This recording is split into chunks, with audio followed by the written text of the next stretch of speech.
Buenas noches tengan todos. Al César lo que es del César y a Tarek William Saab lo que le corresponde. Hay que decir que es el único funcionario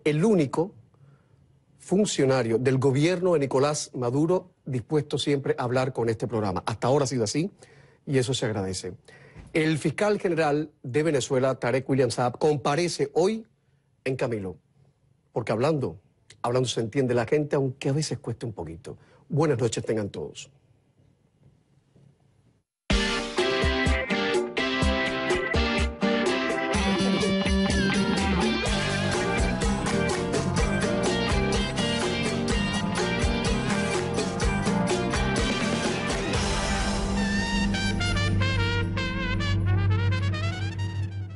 La entrevista con el fiscal general de Venezuela va a tener como telón de fondo lo que ha dicho en las últimas horas el presidente Nicolás Maduro, que ha prometido que si le dan 10 millones de votos, él va a acabar con lo que él llama las mafias económicas que asolan a Venezuela y que gracias a cuya gestión la economía va a patas arriba. Es lo que ha dicho el presidente Nicolás Maduro. Y una de las preguntas que le voy a hacer al fiscal obviamente será esa. El presidente Maduro ha jurado que con esos 10 millones de votos acabaría con las mafias. ¿Por qué no lo ha hecho antes? Esa sería una de las preguntas. Y otra de las preguntas sería la posición que tiene en estos momentos, la percepción que tienen en estos momentos en el Palacio de Miraflores frente al gobierno de Colombia, porque en algún momento el señor Tarek William Saab dijo que Colombia era el centro neurálgico de la conspiración internacional para acabar con el gobierno de Nicolás Maduro. Y otra de mis preguntas sería esa.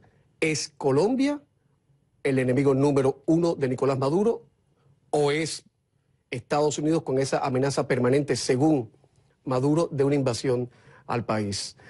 Tarek William Saab acaba de llegar al estudio de CNN en Caracas en estos momentos y lo están preparando para esta entrevista, que reitero, él mismo ha pedido estar en el programa, cosa que se le agradece porque es el único funcionario del gobierno de Nicolás Maduro que accede a venir a este programa, de los poquísimos funcionarios del gobierno de Nicolás Maduro que accede a venir a este programa y a esta casa.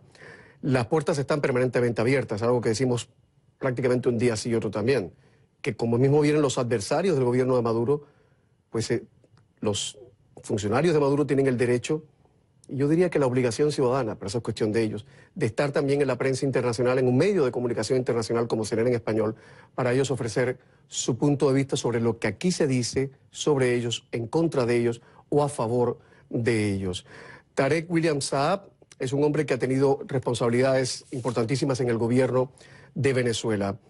Ha publicado 11 libros de poesía, fue el defensor del pueblo del 2014 al año 2017, fue además gobernador del estado de Anzoátegui de 2004 a 2012, es el fiscal general desde el 5 de agosto de 2017. Tarek William Saab, si me está escuchando usted, buenas noches, bienvenido a CNN en Español. ¿Cómo está, fiscal? Buenas noches, saludos para ti, Camilo, y la audiencia que hoy nos ve en este programa. Fiscal, decía yo al principio del programa, que sé que usted no lo oyó porque lo estaban cableando, lo estaban preparando para salir al aire, que usted es el único funcionario del gobierno de Nicolás Maduro que accede a venir siempre a este programa, cosa que le agradezco. Así que muchas gracias, lo digo alto y claro. Y le ruego que esta vez sea conciso para poder yo hacerle todas las preguntas que yo tengo y no tener, por favor, que interrumpirle, que ese es muy mal gusto interrumpir. ¿Vale? ¿Lo hacemos así? Usted conciso, yo conciso y todos quedamos contentos. ¿Puede ser? Pero recuerda que tú también debes ser conciso. Hombre, yo pregunto preguntas cortitas y usted respuestas cortitas, ¿vale? Primera pregunta, ¿cuándo van a levantar la censura contra CNN en español? ¿Se habla de eso en el gobierno? No, yo soy fiscal general de la República Bolivariana de Venezuela. No soy la autoridad o el vocero competente para responderte ese tema. ¿Qué opinión le merece la censura, fiscal? Si vamos a hablar de la censura, pudiéramos hablar entonces también de otros temas, como por ejemplo el uso a veces indebido o desproporcionado de una señal que es una frecuencia libre para, en vez de promover el debate plural y equilibrado, hacer cosas que pudiesen en algún momento excepcional convertirse en una circunstancia totalmente ajena a la libertad de prensa. O sea, podemos, todo este programa, si tú quieres dedicarlo a eso, pero creo que ya van dos preguntas en el mismo tenor. Dijiste preguntas corticas y plurales, ya van dos del mismo tenor. Y ninguna sobre el Ministerio Público o sobre la realidad judicial venezolana, etcétera. Perfecto, entonces empecemos con lo que a usted le atañe, pero claro, como usted es del gobierno de Maduro y es ciudadano venezolano, también voy a preguntarle otras cosas sobre su país. Pero ok, usted es mi invitado y debo ser yo cortés. La primera pregunta, la reforma del sistema penal, ¿para cuándo? Porque es algo que usted ha dicho que hay que hacerlo ya. ¿Para cuándo vendría esa reforma del sistema judicial venezolano? Yo creo que el tema del sistema de justicia venezolano es una tarea diaria, no es que para cuándo será. Por ejemplo, en este momento tú y yo estamos conversando a esta hora de la noche, un día martes, y el Ministerio Público tiene diseñado un plan, por ejemplo, de mesas de trabajo para descongestionar las estaciones de policía, puesto que considero que es un deber nuestro como pilar del sistema de justicia venezolano y es una deuda que el Ministerio Público en el pasado jamás saldó, el de acelerar todos los procesos judiciales, hacerlos cada vez más ágiles y, por supuesto, eso va a impactar positivamente en todo lo que tiene que ver con el área penal. Ahora, en materia de leyes, evidentemente hay un proceso en marcha de discusión de varias de esas leyes donde participa el Ministerio Público y miembros del Poder Ciudadano para siempre bajo el principio de progresividad, no de regresión, mejorar pues todo el sistema de justicia penal en mi país. Fiscal, la ONG Observatorio Venezolano de Prisiones cifra a la población reclusa en los calabozos policiales, que es un tema que usted aludió en las últimas horas, a unos 32.600 detenidos, casi 33.000 detenidos, en un espacio que según esta ONG está condicionado para acoger a unos 8.500. Esa modificación del sistema penitenciario que usted pide y que usted sabe que es necesario en su país, ¿también afectaría este punto? ¿Mejoraría la situación de los detenidos en las comisarías, en las estaciones policiales? Fíjate, Camilo, si tú sigues de alguna manera, y sé que eres un periodista crítico, agudo en estos temas, pues en cualquier tema con un invitado, las cosas que dije y realicé como defensor del pueblo entre los años 2015 hasta mediados del año 2017, tú verás que esa fue una preocupación no solamente en lo individual, sino de la institución que representé en su momento. Es decir, soy de la idea que las estaciones de policía son para un breve periodo de tiempo. El tiempo en que un ciudadano en flagrancia pudiera ser detenido, presentado luego por la policía ante el Ministerio Público y a su vez evaluará el Ministerio Público si hay cualidad para que sea presentado ante un tribunal y ser imputado y posteriormente acusado. Eso es un lapso que debería tardar un corto periodo de tiempo. Lamentablemente, te repito, es una de las deudas que debe saldar el sistema de justicia de mi país y creo que se han hecho esfuerzos, pero los esfuerzos ahora deben ser de carácter estructural, no solo crear, por ejemplo, nuevas estructuras penitenciarias, no.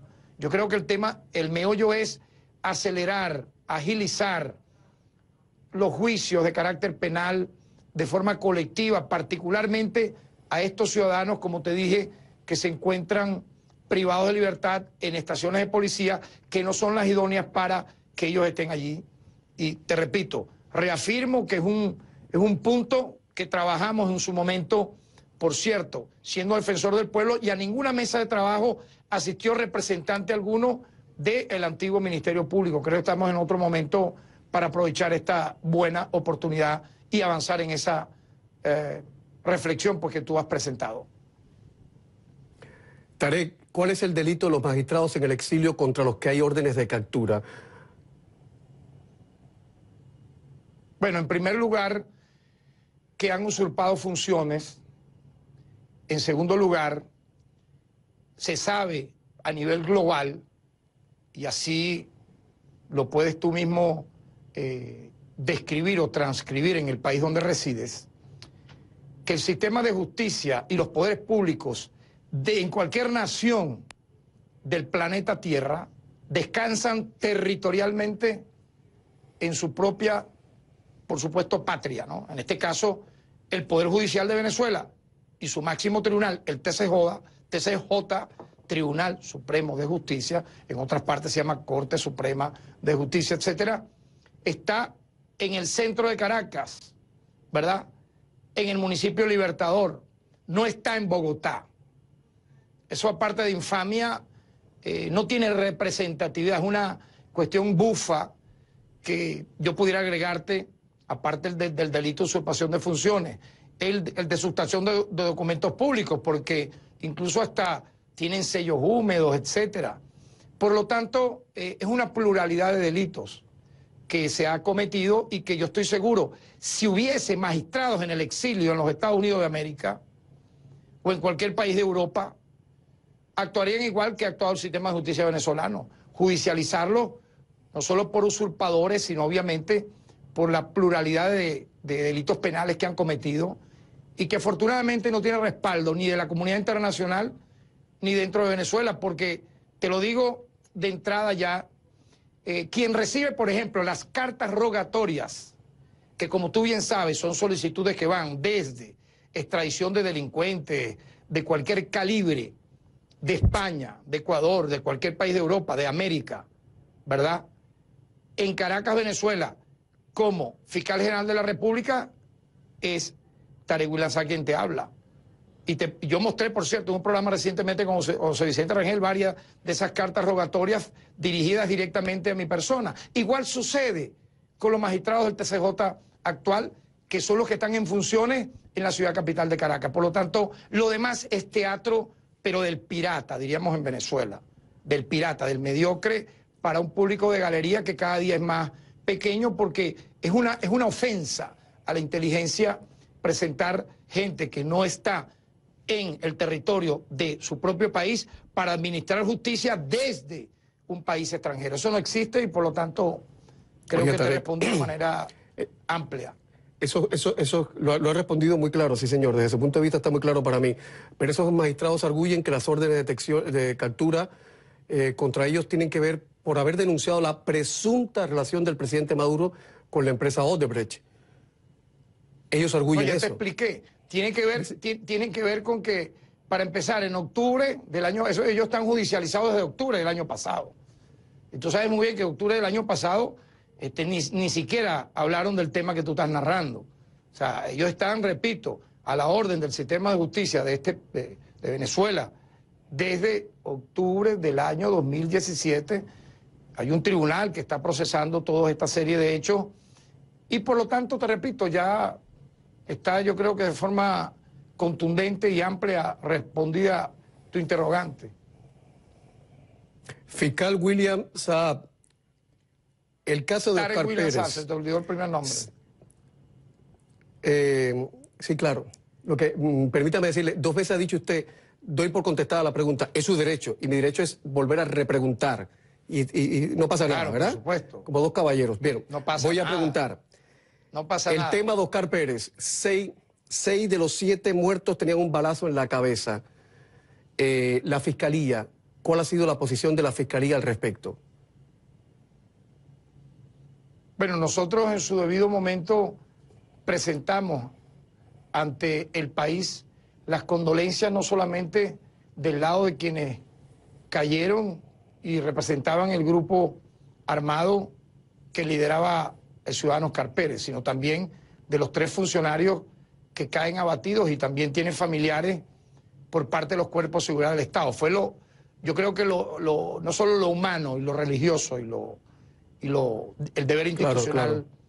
Que en su momento hicimos, sino obviamente dejar muy bien establecido que de parte del Ministerio Público, en su momento, no era fiscal general Tarek William Saab, por cierto, se le abrió un juicio, y yo mostré, por cierto, toda la documentación, donde la antigua y anterior fiscal general de la República hasta lo calificó de terrorista, de prófugo de la justicia, etcétera. Es decir, estaba judicializado ese grupo por haber asaltado cuarteles militares, por haber cometido actos lamentablemente al margen de la ley que implicaron el uso indebido de armas de fuego, armas de guerra. Ocurrió un hecho, repito, lamentable, porque cuando hay fallecidos, independientemente que sean de un grupo al margen de la ley alzado en armas que tenía como propósito de recargo al gobierno o policías, son ciudadanos y obviamente que duele para cualquiera, entre ellos quien te habla, el suceso como tal. Pero las investigaciones, tanto del hecho inicial donde Oscar Pérez hurta un helicóptero y dispara a sangre y fuego a 2 lugares públicos donde había personas en ese momento, el Ministerio de Relaciones Interiores y Justicia. Tú no has preguntado eso, por cierto, no hiciste el preámbulo, solamente te fuiste al hecho final de la historia, que es triste, repito, y es lamentable, pero también hubo uno inicial triste y lamentable que pudo haber ocasionado cualquier cantidad de muertos, porque cuando tú lanzas granada al Tribunal Supremo de Justicia y ellas caen en el edificio cerca de un preescolar, y cuando tú disparas, por cierto, yo salía de la Defensoría del Pueblo en ese momento, que queda frente al Ministerio de Relaciones Interiores de Justicia, yo vi el helicóptero sobrevolar a muy baja, vamos a decir así, altura, y disparar esa ráfaga hacia la terraza donde estaba, por cierto, celebrándose el Día del Periodista. ¿Qué hubiera ocurrido si hubiese ahí muerto 10 periodistas? ¿Qué hubiese dicho Camilo Egaña? ¿Hubiera sido solidario con sus colegas periodistas fallecidos a tiros por el uso indebido de ese fusil de asalto en ese helicóptero? Entonces yo creo que hay todo un contexto que debemos ver y que, por supuesto, cualquier investigación abierta está, quien quiera tenerla, la podrá tener por parte tanto de la justicia penal como de la justicia penal militar. Tarek, permítame la repregunta. ¿Fueron ajusticiados o no fueron ajusticiados? Porque hay una versión, la versión oficial es que hubo un encuentro entre ambos grupos contendientes. Y hay otra versión de gente que dice haber sido testigo. Yo también son versiones que incluso no se pudieron confirmar independientemente. ¿Fueron ajusticiados o no? Puedo repreguntar también. Claro. Puedo repreguntar a Camilo. Lo del tiro en la cabeza, ¿fueron ajusticiados o no? Si me permite. Bueno, pero yo puedo responder con una pregunta. O sea, es la dialéctica. Tú no puedes obligar a mí a que yo responda inducidamente como tú quieras. Yo puedo responderte con una repregunta. Cuando ocurre un encuentro armado y de lado y lado hay bajas, ¿qué significa eso? ¿Hubo enfrentamiento o no hubo enfrentamiento? Que hubo un enfrentamiento, claro. Responde, Camilo. Hubo enfrentamiento, Camilo. Entonces, eso todo tiene un contexto y se está investigando en los términos que manda la ley. Porque efectivamente no debe dolerte solamente, como a mí me duele, que hayan fallecido venezolanos de un grupo, independientemente que fuera así alzado en armas contra el gobierno. También duele que hayan fallecido policías. O yo también le repreguntaría a Camilo, los policías no tienen derechos humanos. Los miembros de los cuerpos de seguridad del Estado que caen abatidos por grupos al margen de la ley no tienen derechos humanos, pregunto. Hombre, no tienen derecho a la vida. Pero por supuesto, pero le voy a pedir algo encarecidamente. Yo le agradezco su preocupación por mi alma y por mi compromiso cívico, pero no soy yo el eje. Yo le estoy preguntando a usted. Usted responda lo que quiera o no responda, pero no trate de juzgarme porque no tiene sentido. No, yo te respondo no tiene todo sentido. lo que tú quieras. Bueno, a ver, otra pregunta, fiscal. Vamos. En agosto de 2017, usted aseguró, luego de que el presidente Santos señalara que Luis Ortega se encuentra bajo la protección del gobierno de su país, usted aseguró que Colombia es el epicentro hoy por hoy de la conspiración contra Venezuela. ¿En qué quedamos, fiscal? ¿Es Colombia el enemigo número uno de Venezuela, del gobierno de Venezuela, o es Estados Unidos y Trump con esa amenaza de invasión constante según Caracas?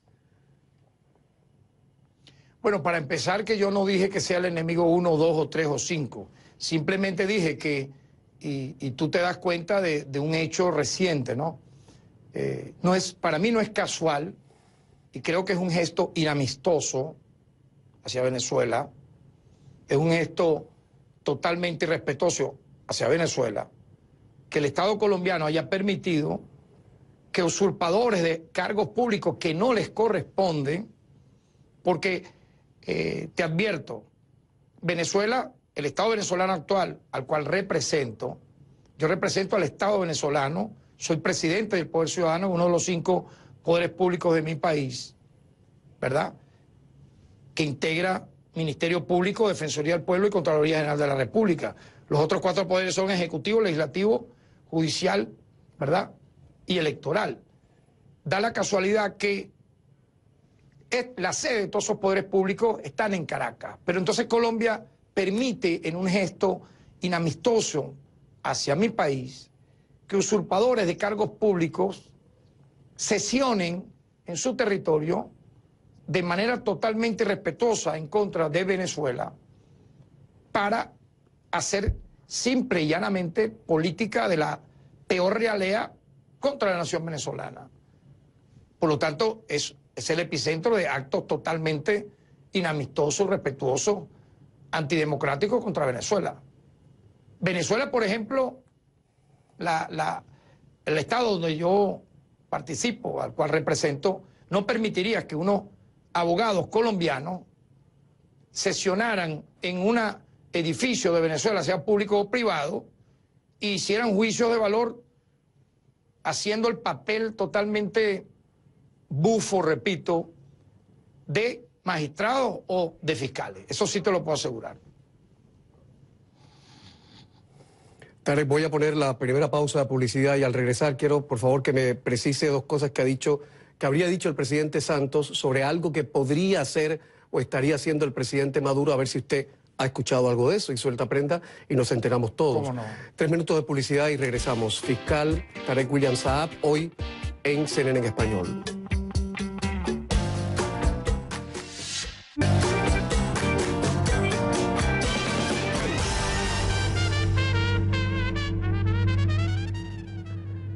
Tarek William Saab, fiscal general de Venezuela, nombrado por la Asamblea Constituyente. Mi colega Oppenheimer asegura, y lo ha publicado en las últimas horas, que el presidente Santos le dijo que la Asamblea Constituyente estaría redactando una nueva constitución que acabaría con el sufragio universal. Santos le ha dicho a Oppenheimer que ese dato viene de informes de la inteligencia colombiana.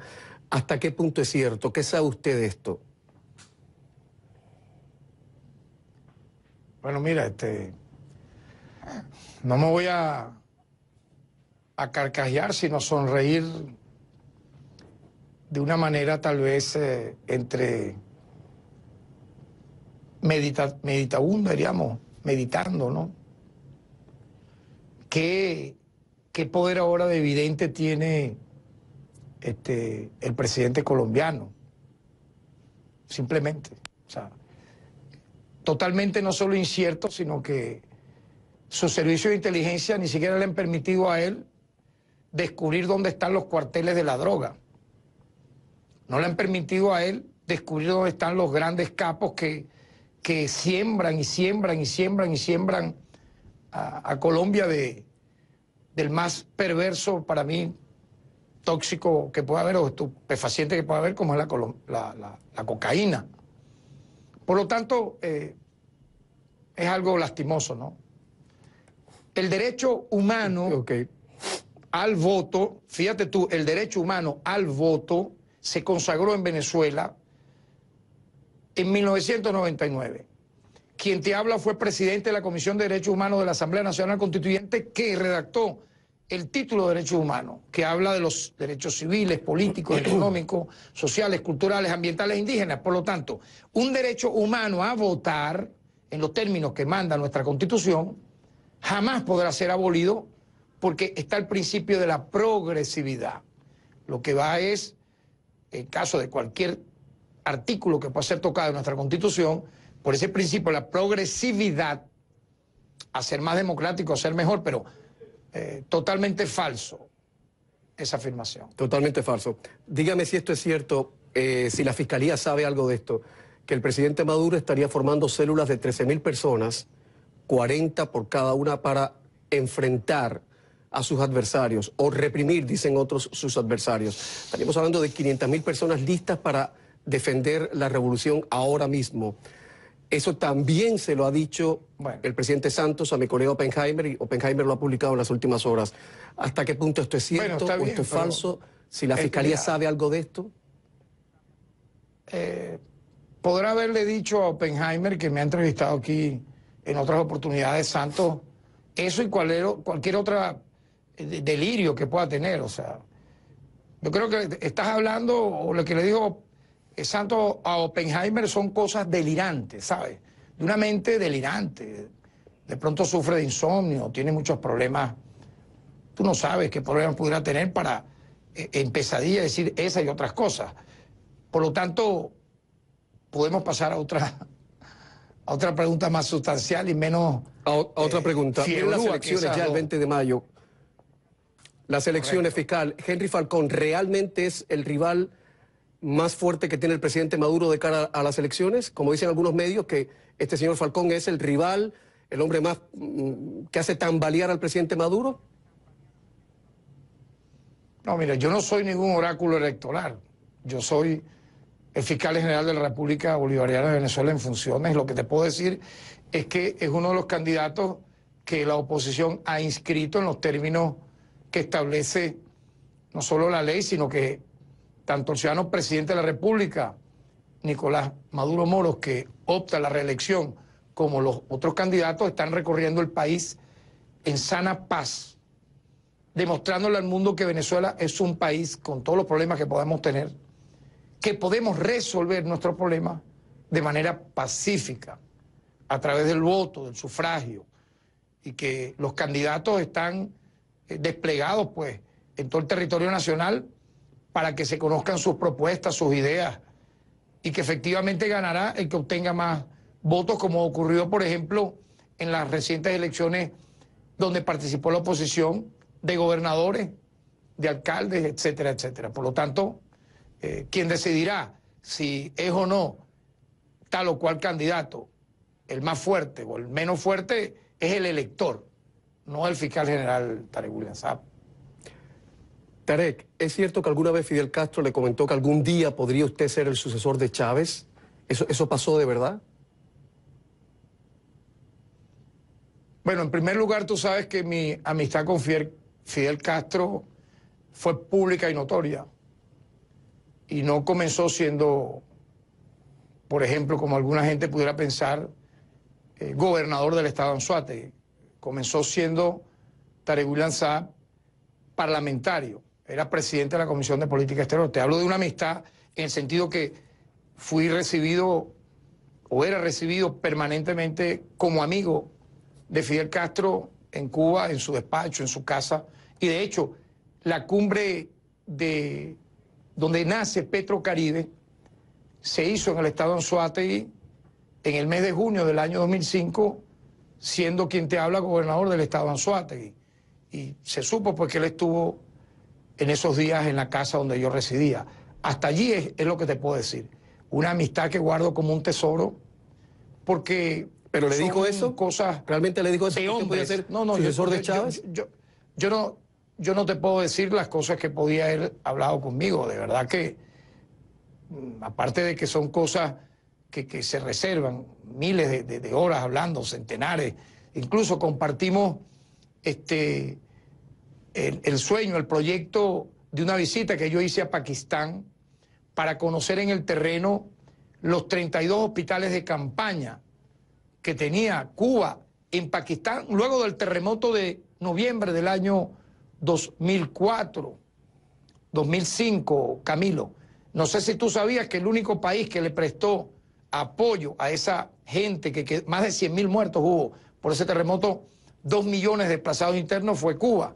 Yo estuve allí y escribí un libro que tuvo una gran difusión. Se llama Los niños del infortunio, traducido a muchísimos idiomas.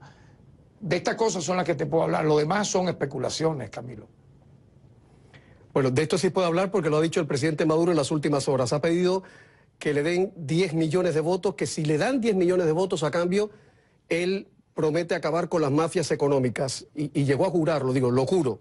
Mi pregunta es esta: ¿por qué Maduro dice que necesita el voto para hacer lo que se espera que haga el presidente? Mira, ¿Lo vemos como una promesa de campaña? ¿Cómo encajamos Escúchame. eso?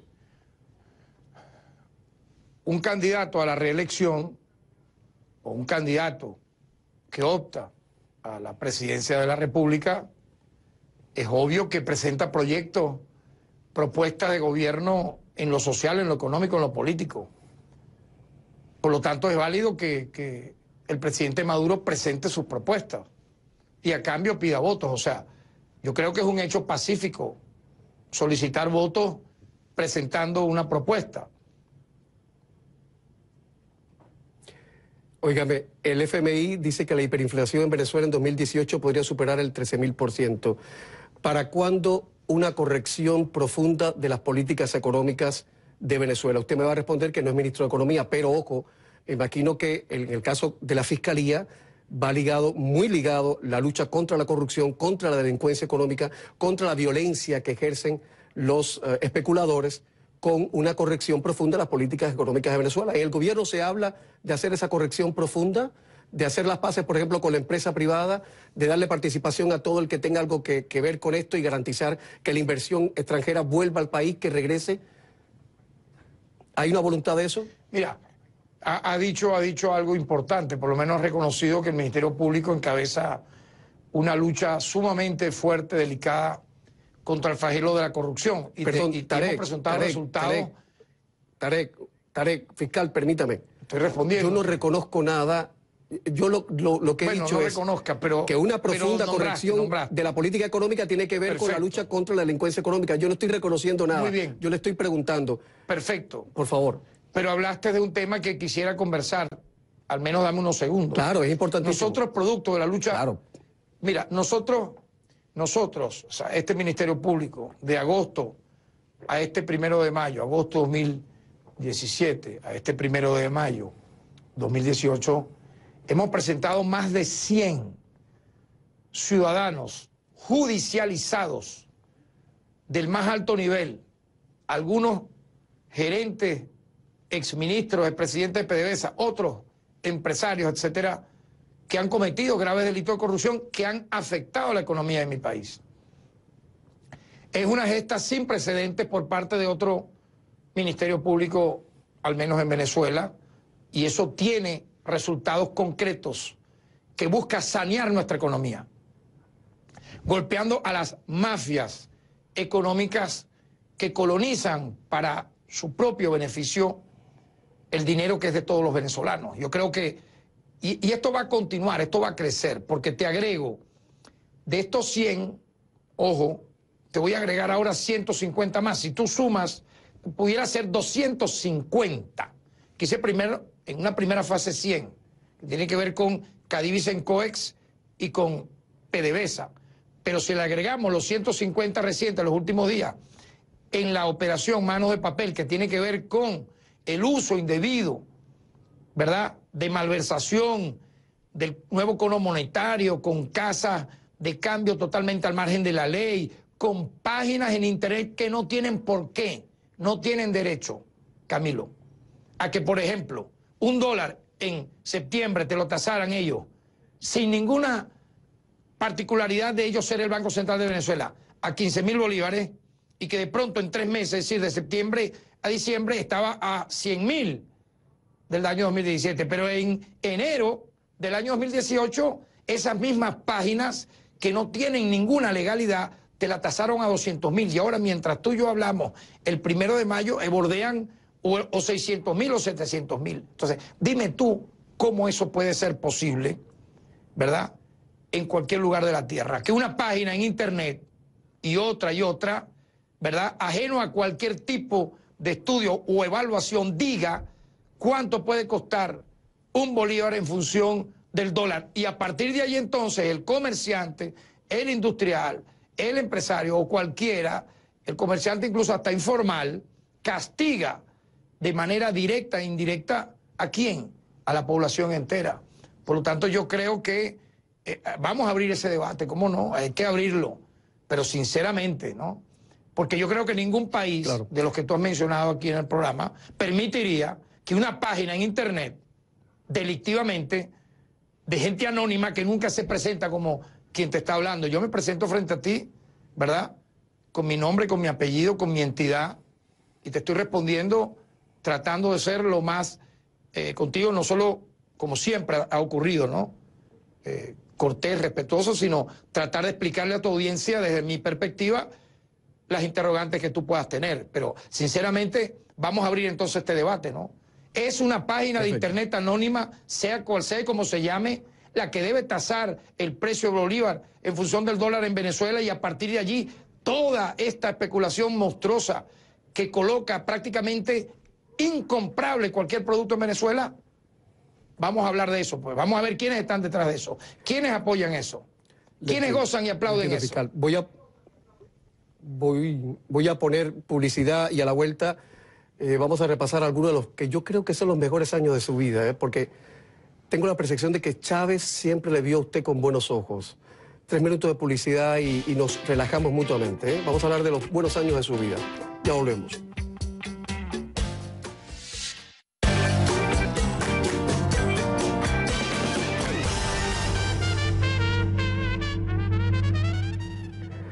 Tarek William Saab, revisando archivos, vemos fotos suyas con el presidente Chávez y había una sintonía realmente, o parecía haber una sintonía total. Mi pregunta es, ¿Chávez siempre encajó bien, entendió bien que usted fuera hippie, poeta y budista y además revolucionario? Por supuesto, porque él y yo nos conocimos en una época, como tú sabes también, porque has indagado, en donde él era un prisionero político. Es decir, yo conocí a Chávez exactamente a finales de febrero, principios de marzo de 1992, cuando estaba preso en el cuartel San Carlos. Luego lo seguí visitando en la cárcel de Yare y lo acompañé, y es una cuestión entrañable que forma parte de mi historia intemporal, y por supuesto que conoció facetas personales que tú acabas de señalar. Yo profeso pues esa filosofía espiritual que es el budismo, y es algo público. Mi poesía es pública, yo tengo publicado 11 libros, no escrito en un cuaderno guardado, publicados.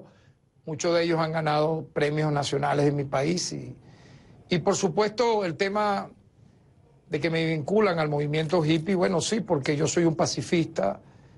Nunca me ha gustado la guerra, he practicado la no violencia. Creo, es mi opinión. Yo nací en el año de 1962. Estoy próximo a cumplir el 10 de septiembre, Dios mediante, 56 años.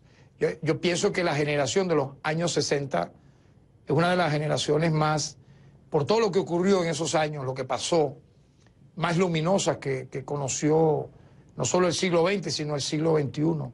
Pareciera como que todo ocurrió entre el año 60 y el año 69, en lo cultural, en lo político, en la música, no solo el rock and roll, ojo, en la música como tal, en todo lo que significó la contracultura, en la Beat Generation, si nos vamos al tema de los Estados Unidos y lo que implicó su impacto mundial. En el cine, la música, sí, es verdad. Por lo tanto, yo creo que esas son cosas nobles al final, Camilo, ¿no? Que Chávez entendió y que mis amigos entienden y me han respetado. Hay una frase suya que dice, lo peor es cuando el poeta no hace nada porque la realidad cambie, cuando se queda en silencio el poeta. ¿Usted se considera el poeta de la revolución o cree que es un titulazo muy grande para usted? Yo pienso que fue una frase que decía el presidente Chávez repetidamente por cariño, un título afectivo. O sea, yo simplemente me considero de vocación un poeta porque he vivido eso entrañablemente, Camilo, desde muy corta edad. Yo comencé a escribir poesía siendo apenas un escolar y comencé a publicar en periódicos y revistas literarias teniendo 15, 16, 17 años. Mi primer libro sale ya publicado en 1987, teniendo un poco más de 24 años. ¿Qué está leyendo ahora, fiscal? ¿Qué lee ahora? En su mesa de noche, ¿qué libro tiene? En este momento estoy leyendo a Krishnamurti. Estoy releyendo a todos los libros de Krishnamurti. En este momento, en este presente, que es lo que vale, ¿no? Recuerda que vale el presente. Tú puedes transmutar el pasado y el futuro, pero en tu presente. En este presente estoy releyendo las obras completas de Krishnamurti. Ok. Voy a poner publicidad y luego de la publicidad quiero que me precise esto. Hay una frase que se le atribuyen a usted, otros dicen que usted la dijo. Yo quiero oírlo de sus labios, si esto fue real o no. Soy el tercer hombre más importante de la República. ¿Lo dijo o no lo dijo Tarek William Saab? Publicidad y regresamos enseguida.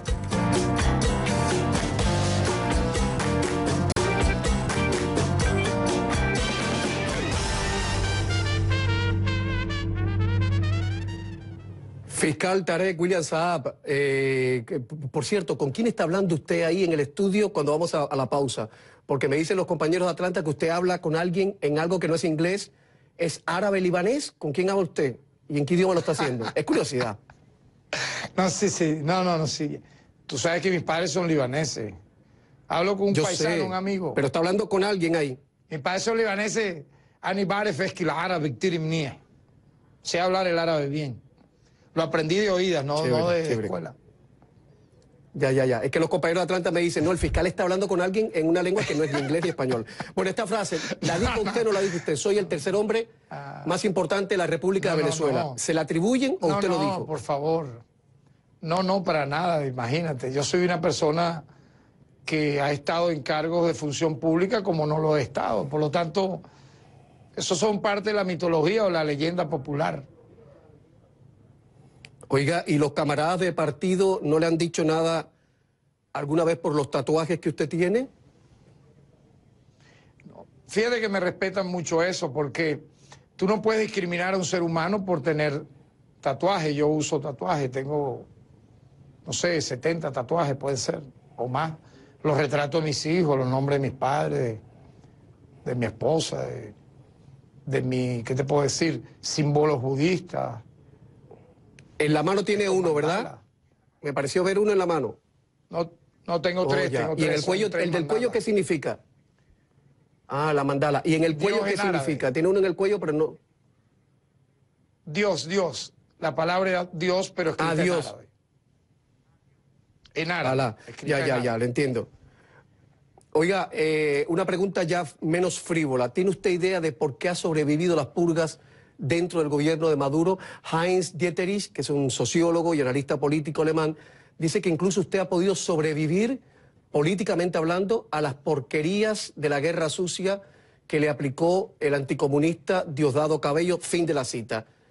¿A qué debe usted la sobrevida, como diría el poeta cubano Roberto Fernández Retamar? Porque en un gobierno siempre hay purgas y usted ha logrado sobrevivir. Y de verdad, Heinz, tú lo sabes y él lo sabe, cuando venía a Venezuela, él hacía recorridos en el país.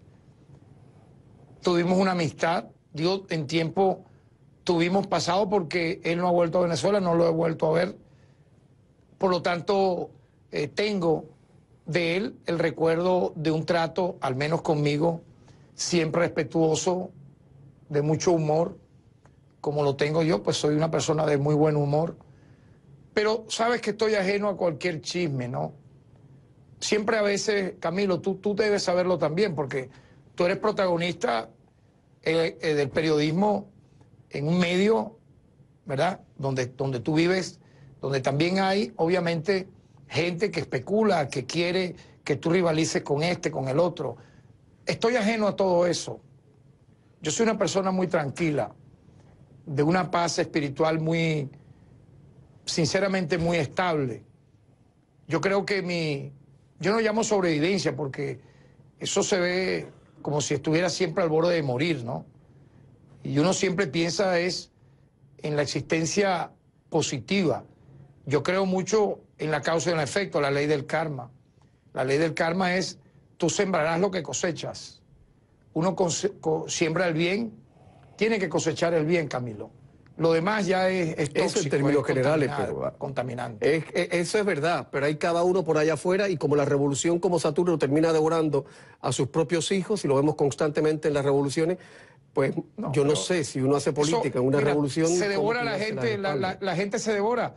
Mira, si vamos a hablar de esas cosas, tú te imaginas, en nombre, por ejemplo, de algo tan hermoso como Dios, se ha matado de manera cruenta, no solamente muchísimo, es verdad, del lado es verdad.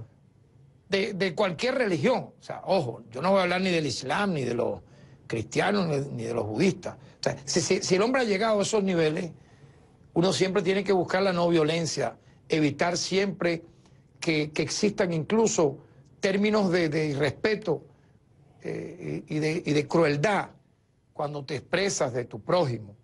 O sea, yo en eso soy muy respetuoso y lo seguiré siendo hasta el final de mis días. Por lo tanto, creo que es el deber ser responderte en estos términos, siempre de cortesía y de positivismo. Le entiendo perfectamente. Fiscal, permítame poner la última pausa de publicidad y yo creo que la última pregunta de hoy, porque nos va a quedar 1 minuto 30 al final, tiene que ver con la persona que usted a la persona más importante de su vida, más importante que Chávez, más importante que Maduro, más importante que Marx y más importante mi madre. bueno, mi madre. Más importante, ya volvemos. Mi madre. Sí, usted verá.